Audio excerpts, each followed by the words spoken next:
tous, Jawad Bakloul, raseteur. J'ai l'honneur et le privilège d'être sur Nemosus TV pour vous parler de course camarguaise. Jawad Bakloul, merci. Nordi, Merci d'avoir accepté l'invitation sur Nemosus TV. de nous recevoir. Je suis honoré, moi. Moi c'est pareil aussi. Le plaisir, il est pour moi aujourd'hui. Donc, Jawad Bakloul, tu vas te présenter, c'est ton émission. On va faire ton portrait. Ben écoute, Jawad Bakloul, j'ai 30 ans. Je viens d'un petit village dans le Gard qui s'appelle Jonquière-Saint-Vincent. Je suis originaire de là-bas. J'ai grandi là-bas et je suis raseteur. Donc j'ai découvert la course camarguaise en 2010 et je suis rentré dans le monde de la course camarguaise en 2014. Ça s'est fait un peu par hasard en allant au foot. En fait, si tu veux, en allant au foot, à l'entraînement de foot, il fallait qu'on passe devant les arènes pour aller au stade. Et si tu veux, à un moment donné, j'entendais des gens s'entraîner. Ils s'entraînaient à la course camarguaise. Et par curiosité, je suis allé voir ce qui se passait. Et j'ai vu un raseteur, bon, il s'en souvient plus, mais moi je sais qui c'est Amin Chekal, qui était en train de s'entraîner avec un frontal.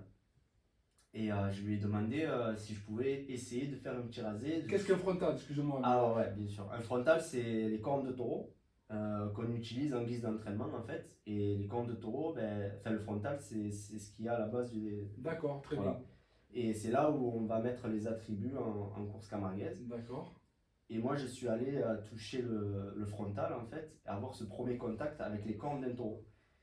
Et j'ai tout de suite apprécié en fait. Je me suis dit, waouh, c'est trop bon. C'est un truc de fou, je veux faire ça. Et je savais que dans mon village, j'avais ce qu'on appelait donc les abrivades, les enciros, tout ça, mais je ne connaissais pas la course camarguaise, j'en avais aucune idée. Et je me suis intéressé aux cultures taurines, mais dans les rues. Et c'est ensuite, par la suite, c'est par la suite que j'ai découvert la course camarguaise et tout ce qui s'ensuit, enfin, tout ce qui était dans le monde, la culture camargue, tout ça. Alors que dans ma vie, en fait, Dans ton quotidien. mon quotidien, c'était pas ce qui m'intéressait le plus. Et quand j'ai commencé à découvrir ça, on m'a fait un peu comprendre qu'il y avait des traditions, de la culture, et que c'était un milieu qui était. Au début, on avait l'impression que c'était sectaire, parce qu'on se disait qu'on n'avait pas notre place dans ça. Nous, on venait, on voulait toucher le taureau et tout. Et on a appris au fur et à mesure qu'il y avait des traditions, il y avait des codes à respecter, et que grâce au sport, en fait, on est rentré dans ce milieu-là et on a pu faire notre place. C'était un sport, en gros. C'est un sport traditionnel. La course camarguaise, en fait, c'est des raseteurs avec un taureau au milieu, qui est différent de la corrida. Il n'y a pas de mise à mort, c'est sans mise à mort. Et la course camarguaise, en fait, on est acteur, donc on est raseteur, on a un crochet au bout de la main. Et on essaye d'enlever sur le frontal, du coup, les attributs que défend le taureau. Donc il y a la cocarde, Oui. le petit pompon rouge qui est au niveau du front. Sur les extrémités des cordes, il y a des pompons blancs qui s'appellent les glands. Et ensuite, il y a les tours de ficelle, qui est le plus dur à enlever en course camarguaise. Et il y a deux équipes, il y a une équipe de droitier et une équipe de gaucher. Moi, j'étais positionné à gauche. Et au fur et à mesure, dans la course, il y a des primes, il y a des enchères, et on essaye de lever pour cumuler des points et pour monter au classement. En fait.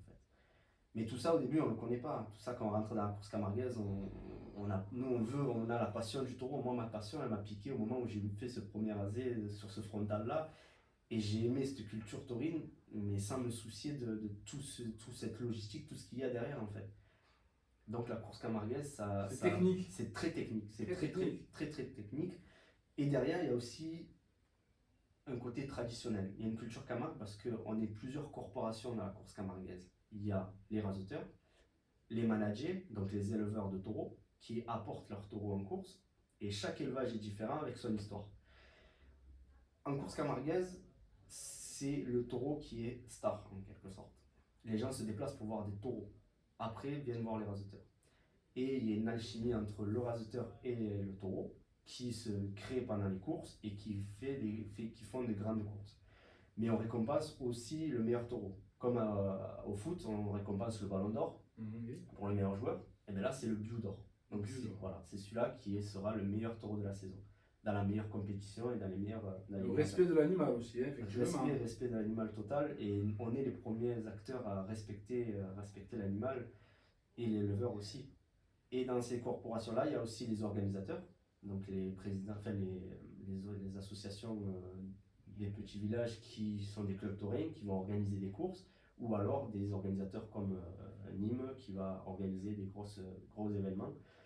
Et ça, c'est aussi une corporation qui joue un rôle primordial pour la préservation de la course camarguaise. Et sans oublier aussi le public qui se déplace dans les arènes et qui, sans eux, la course camarguaise n'existerait pas. Exactement. Donc, voilà. Jawed, tu as des projets? C'est ça. On en a parlé? C'est ça, on en a parlé. En fait, il y a plusieurs choses que je me suis rendu compte à la course camarguaise. Ça fait 10 ans que je suis en piste et je me suis rendu compte déjà dans un premier temps que la course camarguaise, pour qu'elle soit pérenne, il faut qu'elle évolue. Il faut qu'elle évolue tout en gardant le côté tradition, mais il faut qu'aussi elle évolue avec son temps, parce qu'il y a beaucoup de divertissement aujourd'hui, et pour faire venir du monde au public, c'est de plus en plus compliqué. Enfin, du monde aux arènes, pardon, c'est de plus en plus compliqué. Dans un premier temps, ce qui serait intéressant pour les clubs taurins ou la course camarguaise, c'est de se diversifier avec son temps. Par exemple, il y a des arènes qui proposent des taureaux et des bodegas derrière. Donc faire des taureaux bodegas pour attirer un maximum de public différent que ce qu'on a aujourd'hui dans les arènes et pour pérenniser la course camarguaise. Donc ça, ce serait intéressant d'essayer de... Vu que je fais partie aussi du club taurin à Jonquière, on essaye petit à petit de renouer des choses intéressantes. Ensuite, j'ai eu la chance pendant pendant ma vie en tant que raseteur à connaître des personnes qui m'ont tendu la main, dont un qui était Laurent Cabrol, qui est référent à Miramas et qui s'occupe d'un BPGEPS en fait, et qui a ouvert dans un premier temps, la première fois, un diplôme de la culture Camargue au sein d'un BPGEPS. Donc on était animateur sportif, culture Camargue. Et je suis un des acteurs, des premiers acteurs à être rentré dans ce niveau. Donc tu as un BPGEPS, culture camarguaise. Voilà, c'est ça. Un BPGEPS, animateur, culture Camargue. Voilà, on est deux raseteurs à avoir expérimenté la chose. Intéressant. Voilà, et du coup, en fait, aujourd'hui, ce qu'on propose, ce que propose le BPGEPS, c'est d'être animateur, mais aussi d'intégrer dans la culture Camargue, donc de rentrer dans l'éducation nationale et de pouvoir éduquer, nous en tant que raseteurs, transmettre cette culture Camargue, parce qu'il y a les taureaux, il y a la course camarguaise, mais il y a aussi tout ce qui va derrière. Un jeune, il peut rentrer dans la course camarguaise, mais il peut aussi être maréchal ferrant, il peut connaître... Tous les métiers qui sont en parallèle avec la culture camargue. Voilà, c'est ça. D'accord. Donc en fait, ce BPGEPS, il permet donc, nous, en tant que raseteurs, d'avoir déjà un diplôme, en quelque sorte, parce que pendant une dizaine d'années, c'est compliqué aussi de rentrer, d'avoir un cursus scolaire, à faire de longues études, et en parallèle être dans une carrière sportive, et rentrer vraiment dans ce qu'on aime faire, ce qui est les taureaux. Et pendant 10 ans, on sacrifie notre vie.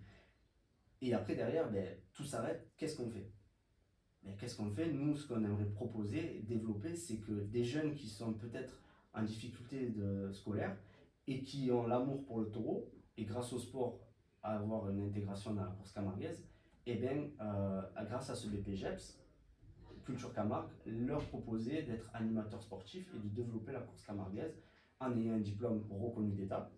Et il y a d'autres filières qui sont en train de rentrer à Arles, qui viennent d'être instaurées à Arles, et pourquoi pas à Nîmes aussi. Ce serait intéressant de pouvoir avoir une antenne sur Nîmes et d'essayer super projet, ouais, c'est un super projet, Jawed. En fait, c'est ce qu'il faut à la course camarguaise et aux acteurs de la course camarguaise. Moi, je me suis rendu compte qu'aujourd'hui, bon, j'ai 30 ans, je me dis que ma carrière de raseteur, elle a été comme elle a été, avec mon niveau et mes compétitions. Mais une personne qui a consacré énormément de temps, d'investissement et de problèmes aussi physiques, derrière peut se voir contraint d'arrêter, de ne pas pouvoir travailler, de ne pas cotiser, afin de pouvoir rebondir avec une continuité dans la culture Camargue. C'est ça. Voilà ce que propose Le BPGEPS en fait. Voilà, c'est ça. Et derrière, il y a aussi un DE, donc un diplôme d'État, D'État. qui permet aussi de devenir référent et conseiller technique pour pouvoir centraliser tous les animateurs et essayer de... Ce qui est intéressant aujourd'hui, c'est qu'il y a deux classes, une à Port-Saint-Louis et une à Vauvert, il me semble, de troisième, qui ont option course camarguaise. Voilà. Et qui prennent du temps et qui viennent. Nous, on faisait des entraînements, par exemple, le mercredi, à une classe de troisième, et qui venaient, qui s'entraînaient en course camarguaise alors qu'ils n'avaient rien à voir avec la course camarguaise.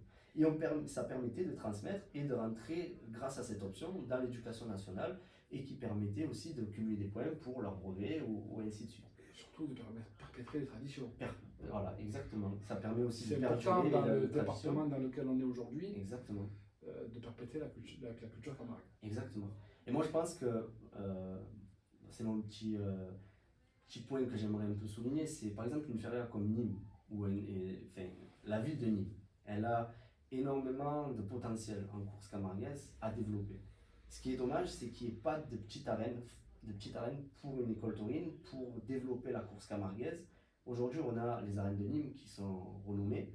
Et la place de la course camarguaise, elle vient après les corridas et après tout ce qui est culture un peu espagnole. Alors que prenons la course camarguaise et remettons-la au cœur de la feria, au cœur de Nîmes. Nîmes a besoin de la course camarguaise pour vivre et la course camarguaise a besoin de Nîmes pour vivre. Pour exister aussi. Et pour exister. Arles, par exemple, a un trophée majeur le premier lundi de juillet à la Cocarde d'Or. C'est le trophée phare de Nîmes. De Arles, pardon. Nîmes, ce qui me manque, c'est un trophée majeur qui serait imprégné dans la course camarguaise et qui représenterait un challenge pour les rasoteurs, pour les taureaux et quelque chose de renommé. C'est ce qui manquerait peut-être à Nîmes aujourd'hui. C'est dommage. Ton message, ça serait quoi?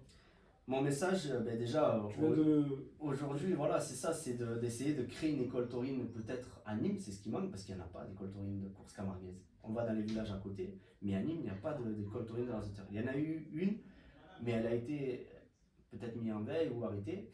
Et aujourd'hui, peut-être aussi rajouter une petite arène, par exemple au Corral, à Nîmes, là où les taureaux de corrida viennent, rajouter une petite arène pour essayer de faire le lien entre la course camarguaise et aussi la tauromachie espagnole, pour garder ces traditions-là. Et derrière, on récupérerait un public qui serait peut-être déjà natif de la ville, mais qui ne se déplacerait pas dans les petits villages pour aller rajouter, et garder cette culture taurine locale à Nîmes. Et créer aussi un trophée majeur qui permettrait à des gens, peut-être qui ne connaissent pas la course camarguaise, à venir aux arènes. Et surtout la feria, c'est important que la course camarguaise soit remise. Moi, je la mettrais le samedi. Encore même de la feria. Encore même de la feria. Quand il y a des millions de personnes qui viennent, il faut remplir ces arènes et montrer que la course camarguaise, elle est plus importante, aussi importante que la corrida. Jawed, je te remercie beaucoup pour toutes ces informations qui sont nécessaires à notre ville. Écoute, merci à toi. À la prochaine. À bientôt.